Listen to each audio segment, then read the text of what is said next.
Part 4, The Taking, Into the Jungle's Teeth.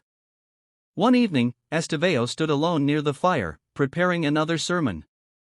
He did not notice the silent figures slipping from the trees.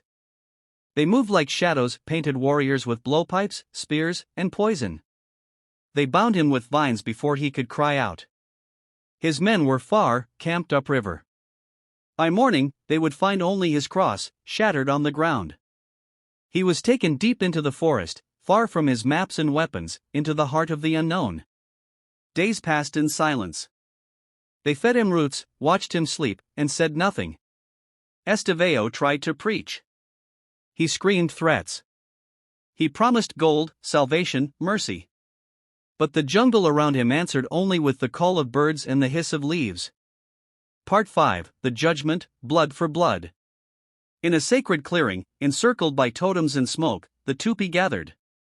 Arowana stood before Estevao and spoke in solemn tones. You came to burn our spirits, to blind our children, to poison our land.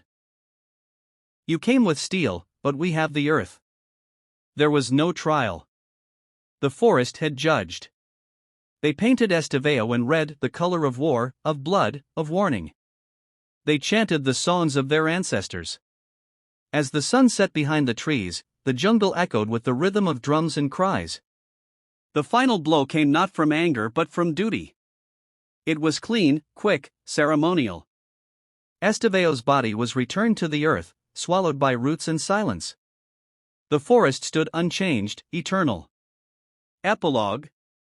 The Portuguese would return in greater numbers, with ships and fire.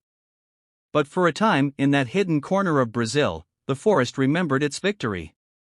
The tale of the arrogant foreigner who met the wrath of the land was passed from generation to generation. And his name, Estevao, became a whisper, a warning.